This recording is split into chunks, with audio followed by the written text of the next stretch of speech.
Assalamualaikum warahmatullahi wabarakatuh. Di sini saya akan menjelaskan mengenai silsilah raja-raja kerajaan Kediri dan asal-usulnya. Silsilah dan asal-usul ini saya peroleh dari website resmi dari web Pemkot Kediri. Maka dari itu, mari kita mengetahui sedikit perihal sejarah dari kerajaan Kediri. Kerajaan Kediri merupakan salah satu kerajaan besar di Nusantara, di mana kekuasaan kerajaan Kediri sangatlah luas hingga seluruh Pulau Jawa dan sebagian Sumatera. Bahkan, pengaruh kerajaan di Daha ini sangat kuat sehingga dipengaruhi oleh pengaruh kerajaan Sriwijaya.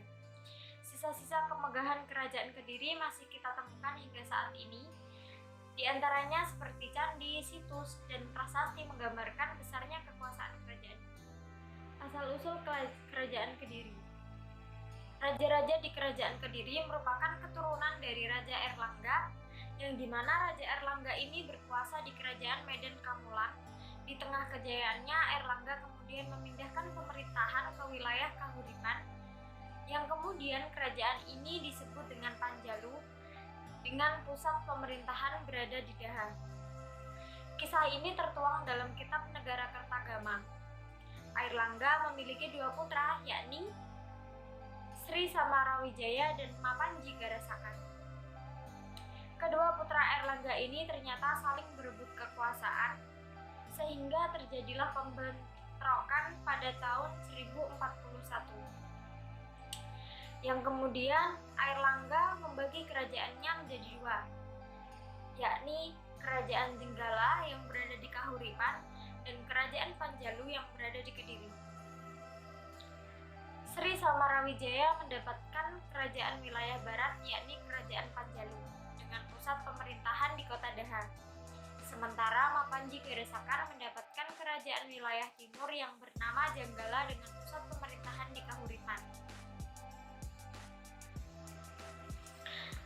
Meski begitu, kerajaan sudah terbagi menjadi dua, namun kedua anak Airlangga ini tetap merasa berhak atas seluruh tahta Airlangga, sehingga peperangan terus terjadi di antara kedua kerajaan. Peperangan antara Panjalu dan Jenggala terus terjadi selama 60 tahun. Meski di awal peperangan Jenggala menang, namun pada akhirnya Panjalulah yang mampu menguasai seluruh tahta Airlangga. Dan dengan kemenangan Panjalu ini, akhirnya ibu kota kerajaan dipindahkan dari Daha ke Kediri. Kisah awal kerajaan Kediri ini banyak tertuang dalam kitab sastra. Hasil kitab sastra ini salah satunya seperti kitab Kakawin Bharatayuda yang ditulis oleh Empu Sedah dan Empu Panuluh. Sastra ini menceritakan tentang kemenangan Kediri atau Panjalu atas Jenggala. Kerajaan berdiri sejak tahun 1045 Masehi. Kerajaan besar ini runtuh pada tahun 1222 Masehi. Selama 177 tahun berdiri, ada 8 raja yang berkuasa. Salah satunya yakni Sri Aji Jayabaya yang membawakan Kediri pada masa zaman. Bahkan beberapa ramalan Jayabaya terbukti kebenarannya di masa sekarang ini. Berikut adalah daftar-daftar kerajaan raja-raja Kediri yang tercatat dalam berbagai prasasti dan kitab-kitab kuno. Pertama yakni Sri Samarawijaya. Sri Samarawijaya merupakan raja pertama dari kerajaan Kediri, yang mana pemerintahannya dimulai dari tahun 1042 Masehi. Pemerintahan Samarawijaya dikenal sebagai masa bayangan karena pada masa ini tidak ada sama sekali bukti prasasti. Akhir pemerintahan dari Raja Samarawijaya tidak diketahui dengan pasti. Yang kedua merupakan Sri Jayawarsa.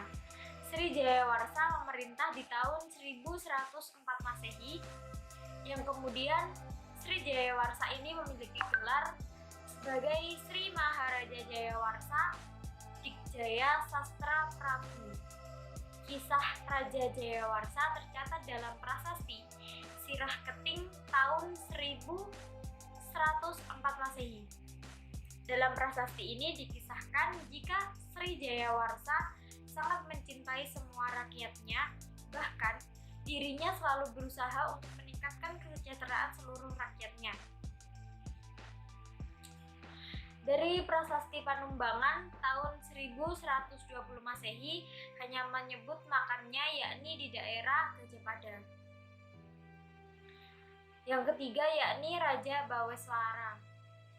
Raja Bameswara disebut sebagai raja yang selanjutnya berkuasa di Kerajaan Kediri.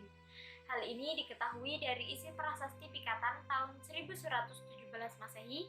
Pada masa pemerintahan prasasti-prasasti ini ditemukan di wilayah Tulungagung dan Kertosono. Dari kondisi ini bisa diketahui kondisi pemerintahan yang sangat baik. Namun sayangnya tidak diketahui pula kapan Raja Brameswara ini turun tahta. Yang keempat ada Raja Sri Jayabaya. Sri Jayabaya berkuasa sekitar tahun 1135 Masehi hingga 1157 Masehi. Raja ini bergelar sebagai Sri Maharaja Sang Mapanji Jayabaya Sri Marweswara Madusudana Awataranindita Sutri Singa Parakrama Utunggaweda.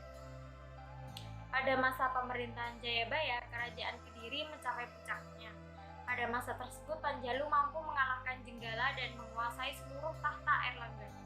Dalam pemerintahan Jayabaya, seluruh wilayah Kediri bisa bersatu dengan baik, yang kemudian banyak sekali catatan prasasti yang ditinggalkan pada masa ini. Catatan prasasti yang ditemukan yakni diantaranya seperti Prasasti Hantang pada tahun 1135 Masehi, Prasasti Talan pada tahun 1136 Masehi, dan Prasasti Jepun pada tahun 1144 Masehi. Namun tidak berhenti di situ, terdapat juga karya sastra berupa Kakawin Baratayuda pada tahun 1157 Masehi. Di dalam babat Tanah Jawi dan Serat Aji Pamasa disebut jika Raja Jayabaya merupakan titisan Dewa Wisnu. Raja Jayabaya sendiri memiliki permaisuri yang bernama Dewi Sara dan dikaruniai 4 orang anak, yakni Jaya Amijaya, Dewi Pramesti, Dewi Pramuni, dan Dewi Sasanti Jaya Wijaya. Di dalam pemerintahannya, Raja Jayabaya menerapkan strategi untuk mewujudkan kesejahteraan dan kemakmuran bagi seluruh rakyatnya. Kerajaan pada masa ini sangatlah makmur, baik dari pertanian maupun perdagangan. Secara ekonomi, rakyat Kediri juga sangat terjamin. Kekuasaan kerajaan juga meluas hingga seluruh Pulau Jawa. Jayabaya turun tahta dengan cara muksa atau hilang tanpa meninggalkan jasad.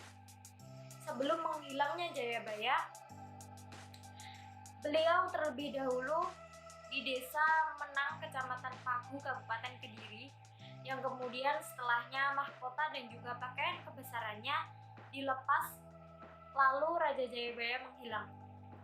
Raja Jayabaya terkenal dengan ramalannya, yang bahkan ramalan-ramalan itu satu persatu sudah terbukti kebenarannya di era peradaban modern saat ini.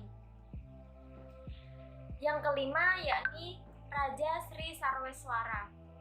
Raja Sri Sarweswara memerintah pada tahun 1159 sampai 1161 Masehi.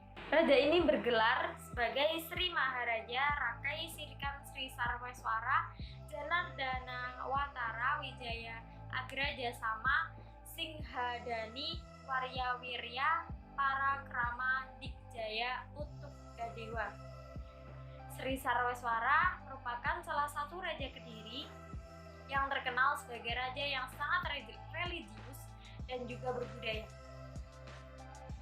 Hal ini dikisahkan dalam Prasasti Padelegan 2 tahun 1159 Masehi dan Prasasti Kahyunan tahun 1161 Masehi.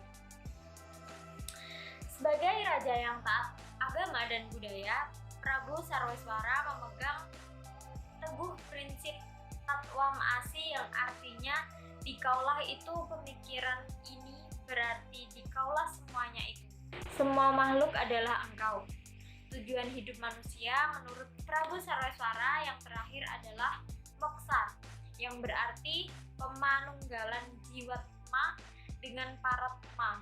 Alasan saya mengambil tema sejarah yakni untuk memberikan informasi atau kesempatan bagi berbagai kalangan, terutama pemuda bangsa, untuk bisa memahami dan juga mengetahui sejarah.